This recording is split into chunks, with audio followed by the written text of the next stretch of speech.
Sharyl Attkisson is an award-winning reporter, and she has a new book out called Slanted, and it's available. Actually, it's out.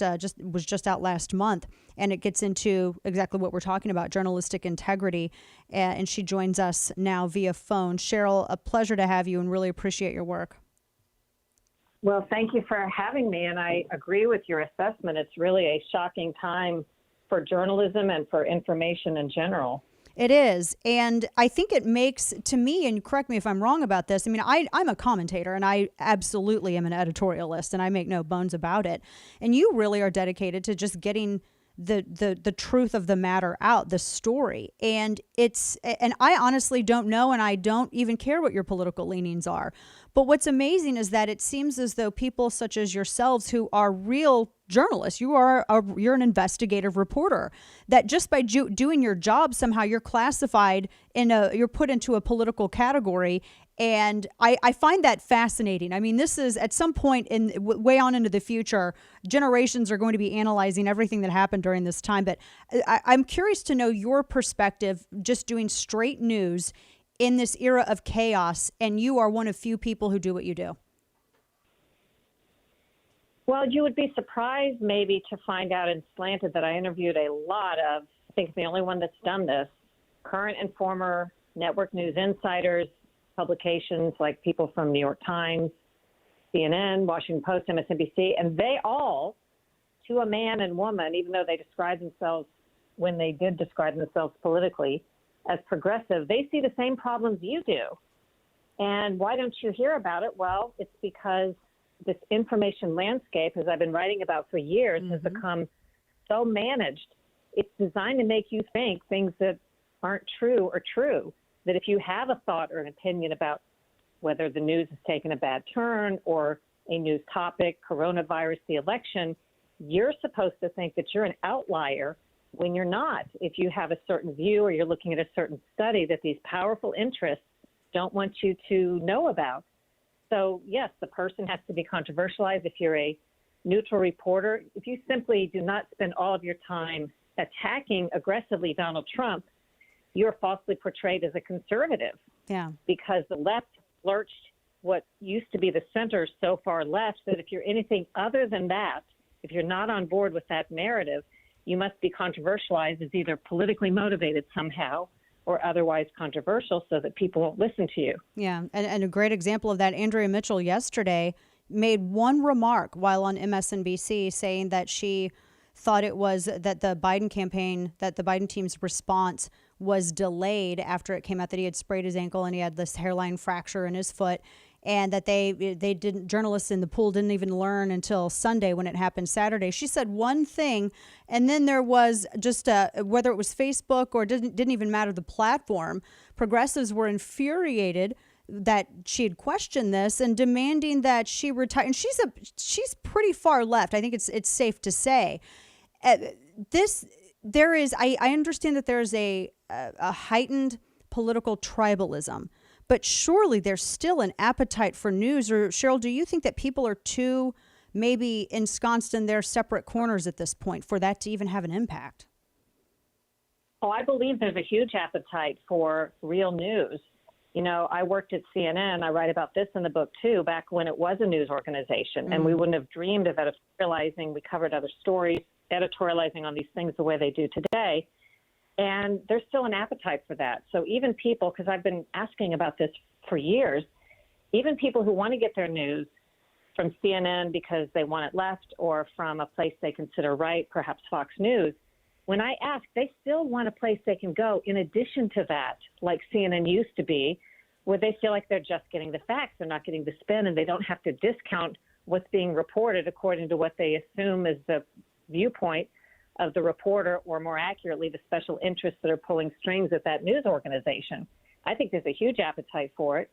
And I get called at least every week by either journalists or investors or tech people who are trying to figure out a solution to this problem, how they can meet this public demand for a neutral place or a place where news and various views can be seen without censorship, without being deplatformed, without having to shape what you say based on the fear that someone's going to put you out of business or controversialize you. Yes, absolutely. We're speaking with Sharyl Attkisson, whose new book on journalistic integrity, Slanted, is out now. And Sharyl, we're talking about, obviously the appetite for real news. I know it used to be that viewership would kind of demand where the content would go, and that it seems as though like networks would bring people what they were clamoring for, what they wanted to know. Has that shifted, and who ultimately is, I guess, controlling editorially what is going? Is it, I mean, really, how much of that is in the viewer's hands anymore? And when do you think that shifted? I started writing about that phenomenon in 2014 when I left CBS News ahead of my contract, kind of disgusted by these trends that I saw coming in our industry. And that was one of the shocking things that I noticed, that there was a time when, and the stories I covered, such as Follow the Money, on taxpayer waste, these regular series I did on earmarks, problematic earmarks, and again, waste of taxpayer money, those I was always told were some of the most popular features that we ever did at CBS News, and they were stopped at some point. So contrary to the fact that we would get viewers or retain viewers with these very popular segments, there were strings being pulled that made us take actions that were actually contrary to viewership and financial interests of the news division. And I kept trying to figure out, well, why that was and what was going on.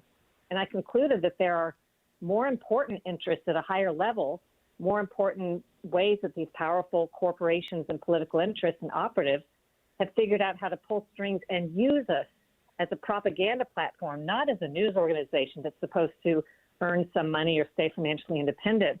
We have become little more than propaganda tools for these operatives that have figured out how to use us and get their nose under the tent at news organizations. Yeah. I remember growing up, and I read in school, I studied Joe Mitchell, and he loved to tell people stories. And, you always have the famed kind of gumshoe investigative reporter. And those used to be like, when you would think of journalists and reporters, those are the people that you thought of, like the people who would tell the stories of whistleblowers and who really watched out for the taxpayer. And now it's almost as though you have advocates and activists who realize that they can't really make a lot of money in the world of activism or political advocacy. So they decide to go into journalism and do a stint there and then sell books and then become, take a position in some administration.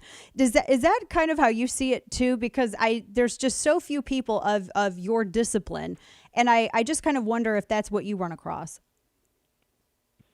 I think that a bigger factor, although that's related, a bigger factor is, as I discussed in the smear, there's a whole organization, a multi-billion-dollar industry of political action committees, LLCs, nonprofits that really have these corporate or political interests behind them, that train so-called reporters and journalists how to do this advocacy for their side, and then how to fan out and either go contribute to these places like Salon, or even more newsy organizations like Politico, or get hired in the newsrooms at Fox News and CNN and all these other places. They're trained on how to do that, how to get inside the newsroom, so that when they do report, yes, it's what they believe, and yes, the editorial people now codify and approve of this sort of biased reporting, because from top to bottom now, they've been, I like to say, they are us.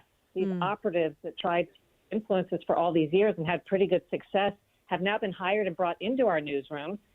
So if you think of how journalism has transformed its goal or its seen mission as something other than presenting the facts as they occur or investigating wherever the facts go, they now see their goal or their mission is trying to make you think a certain way and keep certain views and scientific studies and people from being seen and heard and controversializing them. It's a whole different ball game from what you and I thought of as journalism all these years. Yeah, absolutely. We're speaking with Sharyl Attkisson, and you can watch her on Sinclair on Sundays, Full Measure with Sharyl Attkisson. I could talk about this with you for such a long time, but I know we're coming down to the end of our time here, but one last question for you. What is the future of news and cable news, where is usually where everybody seemed to direct their attention, but I think that is even that's actually dissipating, and more people are going to streaming things or online, or I think Gen Z gets their information from social media. What is the future of it? There are probably people smarter than I am that can figure that out. I would say in a general sense, I am somewhat hopeful because I'm contacted fairly routinely by people working on this problem. Mm-hmm. They're working on technology such as using blockchain technology that will help us verify the veracity of information that can't be then shoved down the memory hole by some interest or big tech company where interests are pulling strings. They're trying to figure out how the truth and facts and different viewpoints can be published without fear of the organization being deplatformed. I think one of the most chilling quotes in my book is from a manager at an international news organization based here in the U.S. that people would know, who said because of this control of social media, where they push back and controversialize these organized interests when they don't like something, he said that he pulls his punches when it comes to telling stories and what stories they tell. And then he said, the newsman in me says to tell the truth, but the businessman in me says, what sort of Pyrrhic victory would it be if we get these stories out and then are deplatformed or controversialized and we don't even have a platform?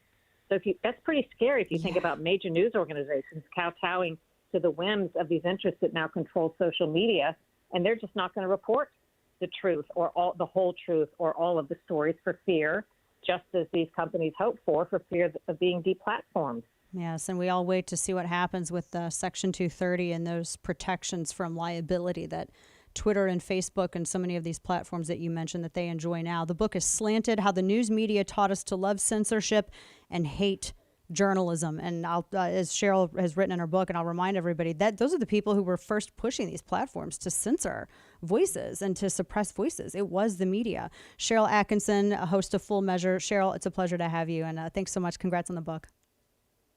Thanks for having me to talk about it. I appreciate it. Mm-hmm. Take care.